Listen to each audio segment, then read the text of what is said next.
Welcome back. You're watching SABC News International. Now, Chief Justice Mogoeng is about to address the media at Constitutional Hill outside Johannesburg. It apparently revolves around his remarks recently at the African Law of Religion conference. Recently, he is apparently addressing media on the remarks he made, where he sparked a debate on the role of religion in law. Let's hear what he has to say at Constitutional Hill. Not just confine it to religious groupings.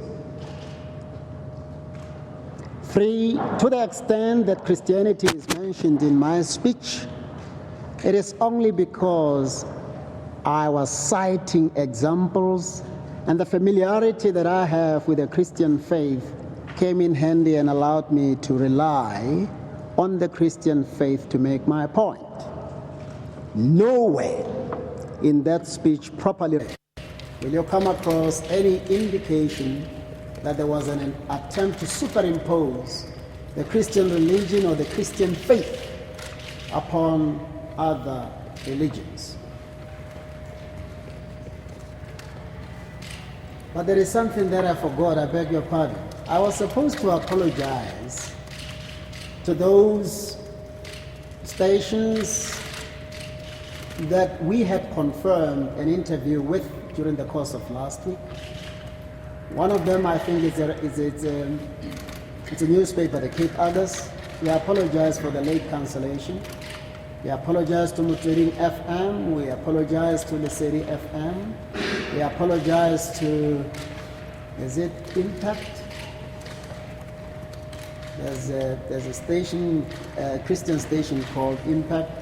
And I especially apologize to Radio Islam, because twice have I cancelled the interview that I was supposed to have with them. And also to Kolane Gwala. Thrice have I cancelled the interview that I was supposed to have with them. Please accept my apologies. The reason behind all that was the speech seemed to have generated so much interest that I was simply not going to be able to cope with the request for interviews that were flooding Lulu's office. That's just about the only reason. But why the press conference? I believe in speaking once and allowing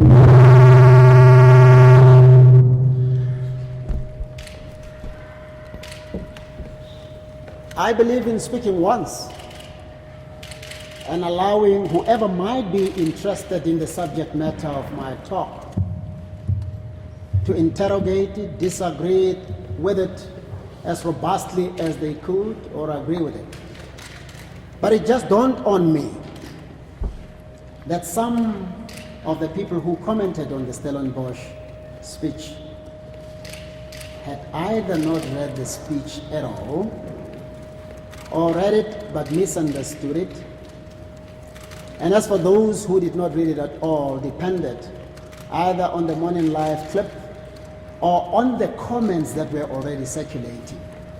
So I believe that there are many people out there who are genuinely interested to know whether or not I sought to undermine the Constitution that I'm supposed to uphold or not.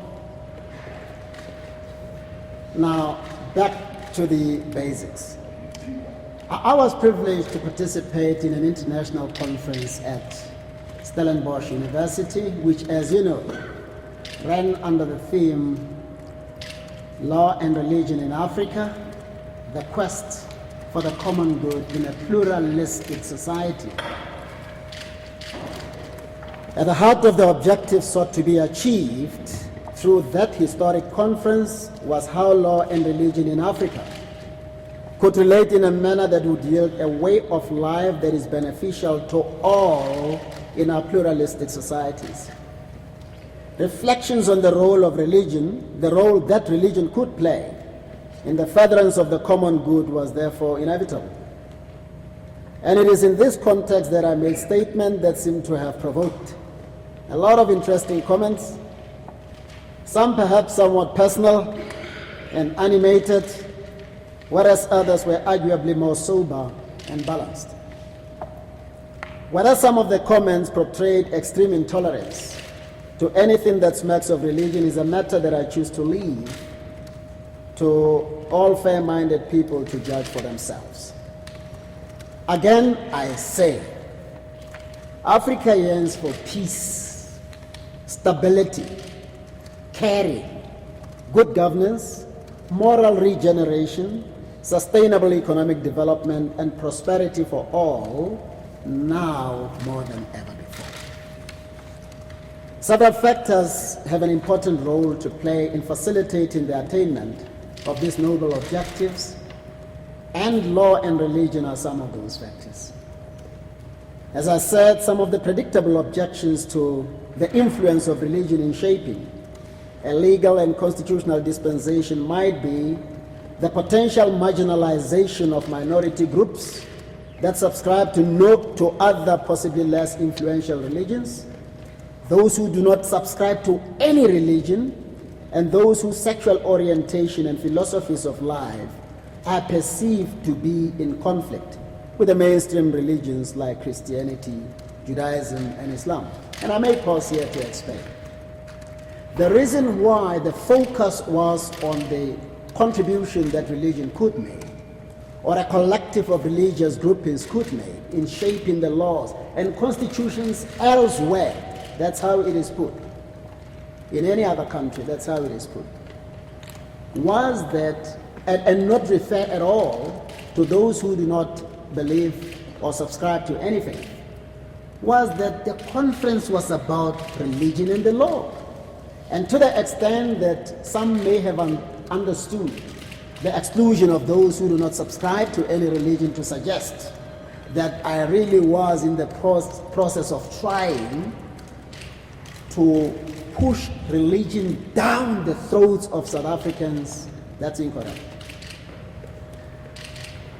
It bears emphasis that the world we ought to strive to create is a democratic, universalistic, caring and aspirationally egalitarian society which embraces everyone and accepts people for who they are, irrespective of their religious beliefs. This blends well, as I said, with a preamble to the South African Constitution which says South Africa belongs to all who live in it, united in diversity. Concerns that cannot be left unattended to relate to the effect of religious principles on the right to secure divorce, freedom to indulge in adultery and promiscuous fornication. Let me deal with this. Serious concerns were raised, and I think legitimate concerns were raised by members of the public. Do you now want to moralize society? What about the rights that we already have to divorce whenever we want to commit adultery as much as we want to? What business of yours is it? What about the right we already have to commit fornication?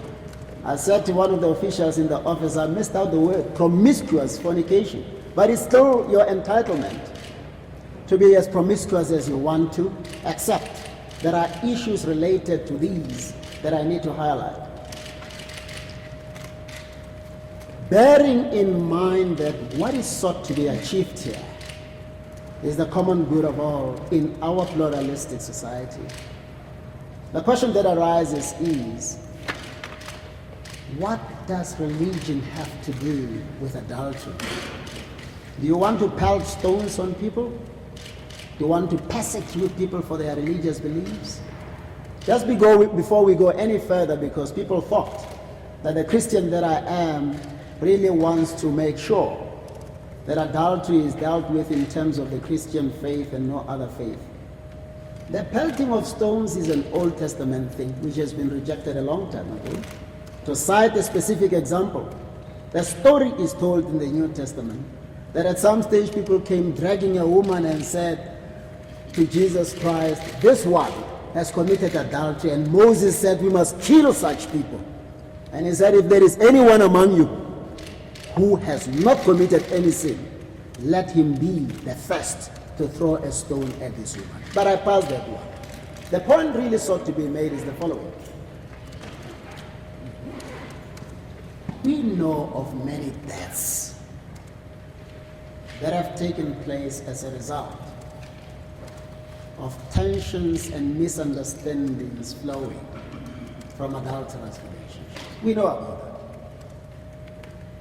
We know of the untold strifes in families as a result of the impact that adulterous relationships have had on the lives of our people. And most of the marriages affected by adultery have ended up broken. They've ended up in divorce. Children were not properly looked after. Their studies seriously affected, either because the collective support they require from their parents is no longer available to help them cope with their studies, or because the strife that even preceded the divorce had such a profound and negative psychological impact on them that they were left miserable. Most of the so-called lost generation that we are talking about now are partly children that come from families that were broken up. So I identify adultery not as the only cause, but as one of the major causes of the family breakdowns that our society has to contend with. What then is the relevance of law and religion? I'm saying there are treasures hidden in all religion in South Africa. Let's start with the African religion. There is something called Ubuntu there. Properly practiced, it could prepare everybody from a tender age all the way through to their adulthood to treasure institutions like marriage, to understand properly what the implications of adultery and the consequential divorce is going to be on their children. Isn't it about time that we explore the possibility of having regard to what some of these religions have to offer and reject them if they really don't have anything concrete to offer?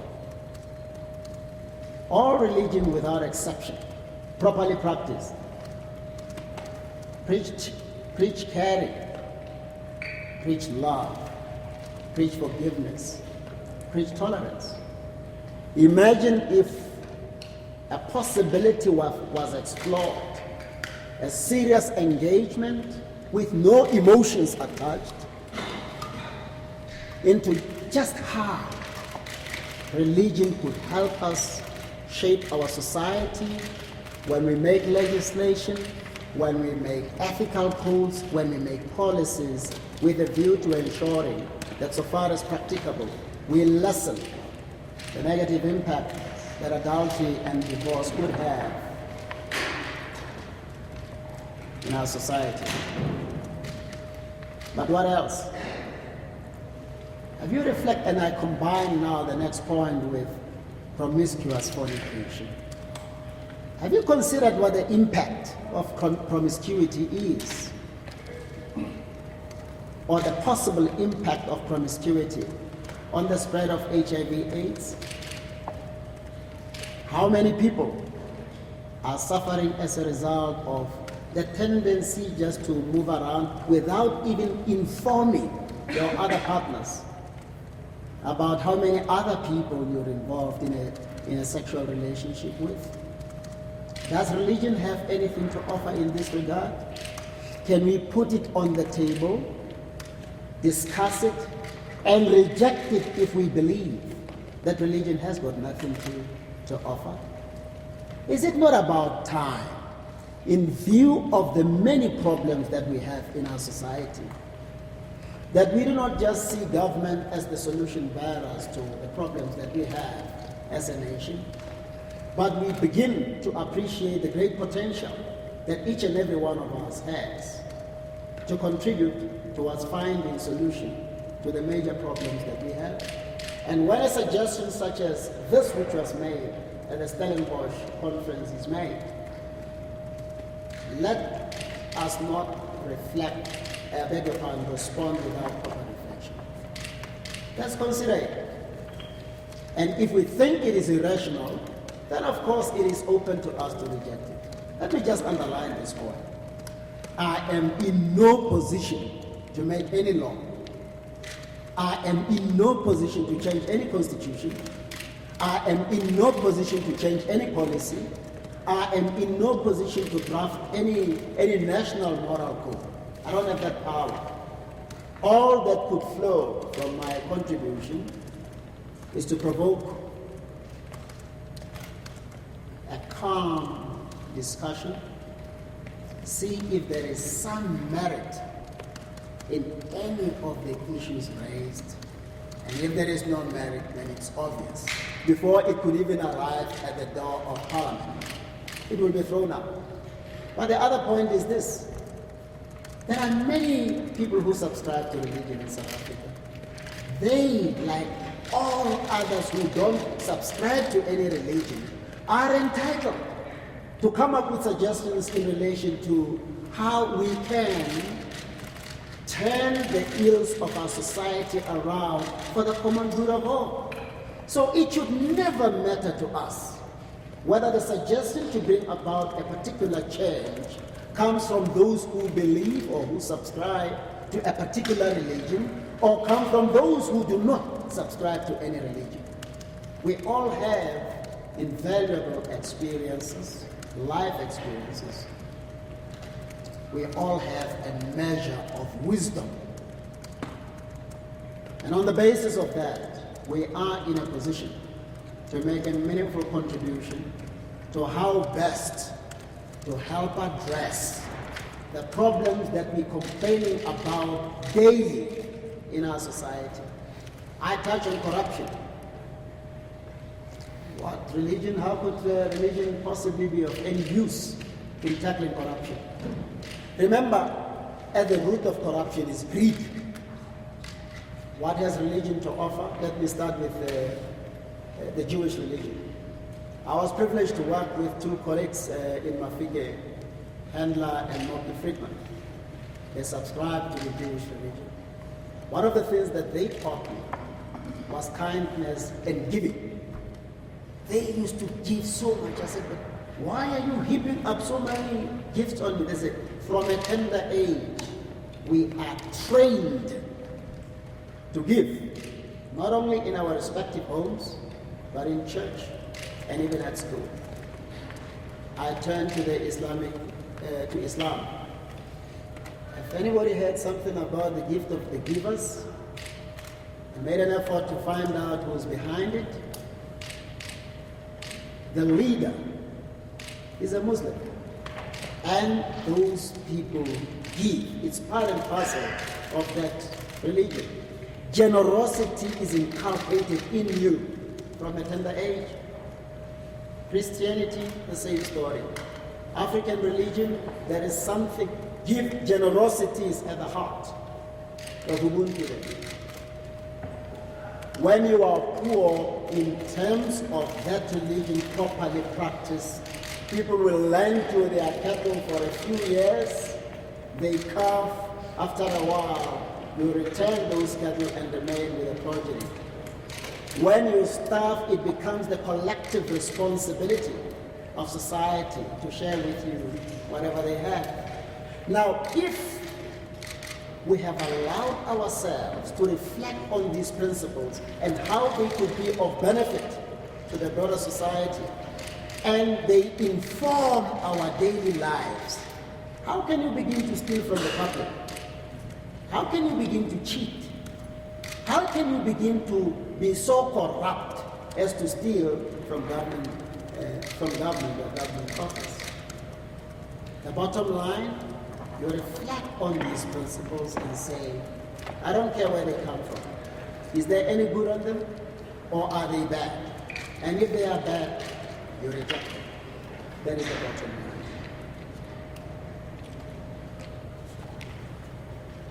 So I'm saying those rights that we have, we obviously have to exercise them, bearing in mind what possible impact and negative impact they might have on the lives of others.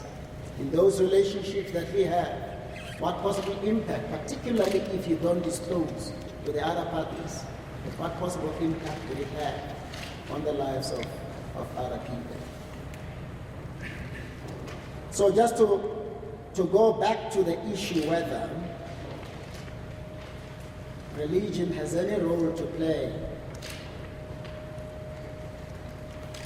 in the law, I've made the point that religion has a very important role to play in enriching and strengthening our laws, to ensure that overall governance orders well for the common good of all in our pluralistic societies. I believe that there are sound principles that cut across the religious divide, which blend well with the existing legal architecture and philosophy, that could further improve our legal systems. This finds some support from the excellent exposition of the relationship between law and religion by Lord Denning in the following words. And I'm sure you know that Lord Denning is one of the highly regarded jurists world over. I quote, "They say law governs one's dealing with one's fellows. Religion concerns one's dealings with God, but the two are quite separate. Likewise, they say, the law has nothing to do with morality. It lays down rigid rules which must be obeyed without questioning whether they are right or wrong. Its function is to keep order, not to do justice. Although religion, laws, and morals can be separated, they are nevertheless still very much dependent on each other. Without religion, there can be no morality, and without morality, there can be no law." Close quotes.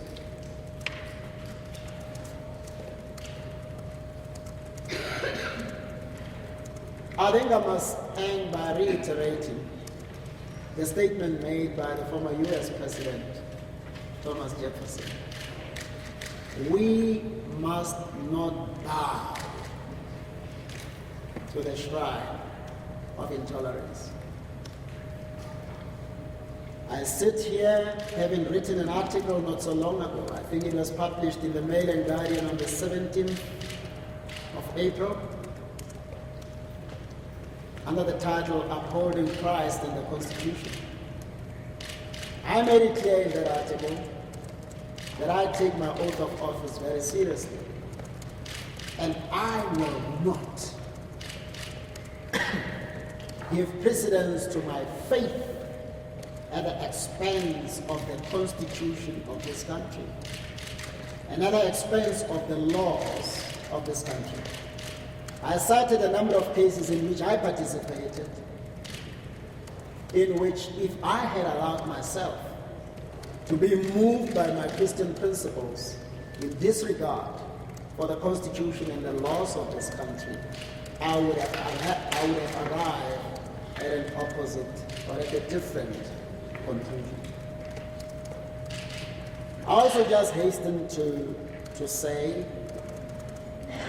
you know, at the end of the preamble to our Constitution, there are these words we must bear in mind whenever we feel inclined to be critical of any mention of God in relation to the law. It says, "May God protect our people." And similarly, I think we would do well just to remember the first two stanzas of our national anthem. And it goes, "Nkosi sikelele iAfrika, maluphakanyiswe uphondo lwayo, yizwa imithandazo yethu, Nkosi sikelela thina lusapho lwayo. Morena boloka setjhaba sa heso, o fedise dintwa le matshwenyego, o se boloke setjhaba sa heso. Setjhaba sa South Africa. And translated it says, "Lord bless Africa, may her glory be lifted high. Hear our petitions. Lord bless us, your children. Lord, we ask you to protect our nation, intervene and end all conflicts, protect us, protect our nation, protect South Africa. Thank you very much for your patience. God bless you. I'm now ready for questions. Colleagues, can I just ask that as we ask the questions, we just identify ourselves, please? And if I may just beg for an indulgence before you do the questions, sir. It would help a lot if our questions are brief and direct rather than a long introductory statement before a question is posed. My name is John Clark. I'm a freelance writer, and one issue of the Constitution which seems to me to be down the road for us to confront is the issue of freedom of conscience. And I'm coming from having been a conscience objector under apartheid against military service. And as you mentioned, intolerance and the lack of tolerance, I have to confess I'm getting increasingly intolerant of the corruption and the injustice that I'm seeing taking place by the abuse of executive power by our government. And it's leaving me in a position where I'm hoping that when it comes to a point of having to make a conscientious decision to refuse to do something, that your Christian faith may well be of assistance to me, because it's a matter of Christian conviction that I'm actually coming to this from. I don't want to spell it out because I think people know what other role I play, and I don't want to make an issue of that, but I'm really concerned as a social worker as well for 30 years to see the gross abuse of power from our executive, and I'm just wondering whether isn't perhaps the moral message needs to go to the executive. I think it starts much earlier than that. There was a stage when a lot of teaching was happening in our families and at school in relation to how best to conduct yourself so that you don't trample on the rights of others. Some teaching on how to appreciate that whatever position you may occupy, you're occupied not to lord it over other people, but to serve them and advance what is in the best interest of all. I believe that if we were to inculcate without indoctrinating children at a much earlier stage, but even as they grow up, that it is good to care about and to reflect properly on what the possible impact of what you do might be on another person or a huge group of other people or a nation for that matter. So that's why I hold dear the views by Lord Denning that, it's very difficult to separate law from morality. It's important that we reflect seriously on whether or not there is a need to adhere to some moral values. Where are they to be found? I believe that you can find some in our Constitution.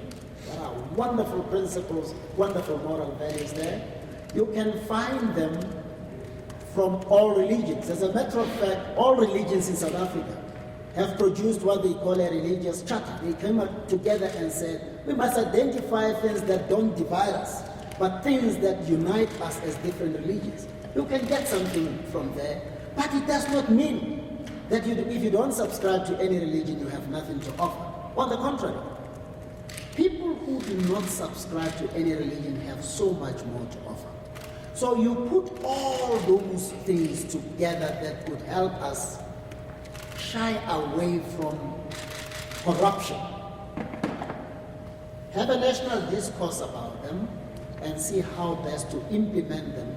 And the operative expression is for the common good of all.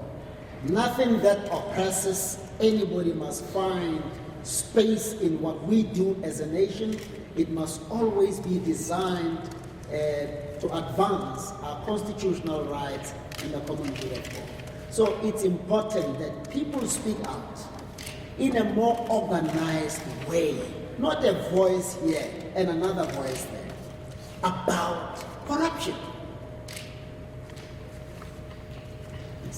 Stephen Cruz, Eyewitness News. I don't have this a microphone, but I have a loud voice, I think. Chief Justice, if I could ask, how do you see the law actually being... Stephen Cruz, Eyewitness News. How do you see the end point, Chief Justice, if I may, of this conversation? How do you see the law and the Constitution actually being different to the way they are now? You either have tolerance or The you... law and the Constitution? And the Constitution. You either have tolerance or you don't. You either make promiscuous fornication illegal or you don't. So how would the law or the Constitution be different, in your view, at the end of the conversation you want to start, from the way it is now? There's some things, there's some circles I think you would battle to square, if I could use that phrase. Well, let's start at the beginning. You must remember in the first place that there is a context to the speech as I made it. There are countries, for instance, insofar as there is a suggestion in my speech that you could use religion to impact the nature of the constitution that you have. There are some nations whose constitution, particularly in Africa, could use a lot of improvement, and religion has got a lot to offer there. There are some laws in many countries, particularly in Africa, that could benefit a great deal from some of the religious principles without excluding any other principles that might be of help in this regard. Now, coming back home, I made this speech not pretending to be a messiah. I made this speech on the basis that we've got problems with theft. We don't have problems with peace, for instance. We've got problems with corruption. We've got problems with promiscuity. Now, the question that must immediately dawn in all of our minds is, what are we to do with this? How could we possibly use religion to bring about a difference? And if so, at what level? Let's start with, say, an ethical code of conduct. What you could do, and I haven't read that applies, the code that applies to political office bearers. Listen, you look at it and say, is this complete or could it use? Could it benefit from some of the religious principles that are out there? If it does not require any improvement whatsoever, then you know that on that score we are covered. Adultery, fornication, promiscuous fornication, it goes back to the issue that we were discussing earlier. I believe that if there is a teaching from a tender age on the harmful impact of promiscuity, particularly in circumstances where some of us tend to practice it without disclosing to the 20 or 100 other partners what you are doing, then people would restrain when they know the negative impact that is going to have on the rights of other people. It is teaching about caring, not just about fulfilling your own lusts, but also minding the impact of what you do on the lives of other people. I don't know if I can take my explanation beyond saying that if you're disciplined in a particular way, if you are helped to live according to certain principles, they are bound to help you shape your life in line with the principles that you live. Let me just give you an example. I was in South Korea, and I was assisted by a brilliant young woman there, forgot her name. And I said to her, and I don't know why, do you have a boyfriend? She said, no, we are not permitted to have boyfriends except there is a clear commitment to marry. I said, how does it work out? Then she told me how they are taught from a tender age, all the way through as they grow up, to uphold certain principles which speak to restrain from promiscuity, which also help them restrain themselves from breaking other people's marriages, considering the negative consequences of indulging in that. You see, we've got another side of the story. Are we saying that we ought not to be talking about the need to do whatever we can without oppressing anybody, without beating up anybody, to impress on our people that there is a need to slow down on promiscuity? Or do we say there is a need to endeavor to contribute towards arresting that problem? And if we say there is a need, then we've got to explore, among other things, the existing religious principles in an attempt to address that problem. Would you mind if I just pick up on that? I mean, I appreciate all of that, and I don't want you to think that I don't. And I think every parent, and I'm one listening to you, agrees on that. We all want the same thing. We all want our children to contribute to society. But the conference, as you've reminded us today, was about religion and the law. Yes. And I'm not seeing how the law can be changed under our current framework at all. And yet you were trying to start a discussion about specifically religion and the law and our law specifically.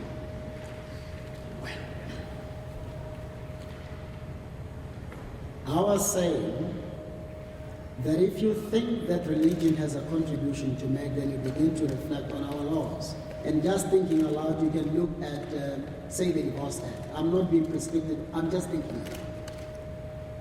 And one of the questions you ought to ask yourself there is, are we making it very easy for people to get divorced without being insensitive at times to the urgent need to have a divorce overnight? Are we making it just too easy for divorces to happen without much regard to the possible implications of that move on the lives of the children? What do religious principles have to say about this? Is there anything in relation to, for instance, ongoing counseling before the divorce can take place from either religious groupings or social workers before the final order can be granted? And in circumstances where it's simply intolerable for husband and wife to live together before the final decree of divorce is issued, then separation can take care of that. But are we investing enough with properly resourced and skilled people to ensure that so far as possible, divorces are stopped? Long before I committed to Christianity, I've had occasion to counsel a number of people who were on the verge of getting divorced. And I go into issues like, have you reflected on the possible impact of this on the children? Do you want to see your children being involved in crime because both of you were not available to counsel them when they needed the counsel that you've been giving them all the time? Those are some of the factors that we should think about. So instead of saying religion is about beating up people. Religion is about cruelty. What we have to ask is, let's look at all of our laws and see if religion can make a difference. More importantly, it is actually a clarion call upon all religious groupings to say, have you been playing as active a role as possible in the legislative processes? If you have not been as active as you could be, why don't you identify those principles that would help enrich the laws, the codes that we make so that we can become a better society? But the bottom line is this, and I need to emphasize this. If it doesn't work, you abandon it. But let it not be as a result of a knee-jerk reaction. Let it be after a proper reflection that we reject the suggestion put forward. Chief Justice. I think they must give you a mic. I won't hear you. Give the mic to Freddie. Thank you, Franny Rafkin, Business Day. My question is twofold. The first one is, do you think that the position you took about religion, whether it be Christianity, Islam, Judaism, and the law, sits comfortably with the jurisprudence of this court? If so, can you point to me where that does, because my understanding is different. Secondly, if not, is it appropriate for a Chief Justice to make a suggestion that does not sit comfortably with the jurisprudence of this court? Firstly. Secondly, even now you've been talking about the Divorce Act, just as an example. What happens when the Divorce Act comes before the Constitutional Court? just to alert to some of the concerns that talking about these kind of issues can pose for someone in your position as Chief Justice? Well, when a discussion has already developed to this stage, you come here ready to tackle any question knowing that already there is a possibility that when issues relating to the question you have raised come before you, you may not have to say. And that is the position that might have to be reflected upon. But when a question is pertinent and it requires some explanation, I could not be heard to say, well, I just made that example, but really I'm totally blank, I can't even cite an example. I had to cite an example because Stephen Grootes was very direct and something had to be said in that. Two, you could be of assistance in an interview like this to remind me of what is it that doesn't sit comfortably with our jurisprudence. I've cited a number of cases in relation to intolerance, and it would be unfortunate if the center or the heart of my speech is understood to be on adultery and fornication. It's about so many things. No, give her the mic. It's about so many other issues.